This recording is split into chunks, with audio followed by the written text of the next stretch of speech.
When you are good to your parents, especially to your mother, suswertihin ka sa buhay mo. 99% po ng mayayaman, tingnan nyo, mabait sa nanay. Pag mabait ka sa nanay mo, malakas mag-bless ang mga nanay. Kung gusto nyo ang babago ang buhay nyo, kung gusto nyo maging okay kayo, kung may galit kayo sa mga nanay nyo, alisin ninyo. Kasi kahit anong sabihin ninyo, nanay nyo yan. Utang nyo ang buhay nyo dyan. Kung hindi man para sa inyo naging mabuting nanay yan, nanay nyo pa rin yan. Hindi porket hindi kayo ginawa ng mabuti, karapatan nyo nang gawan din sila ng masama. You do not counter bad things with another bad thing. Hindi po.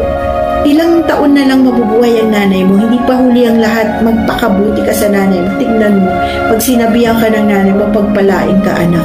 Pag pinagdasal ka ng nanay mo, kahit gaano kasama ang buhay mo, maaayos yan. Yan po, lahat ng swerteng tao, lahat ng mayaman na tao, napakabait sa nanay.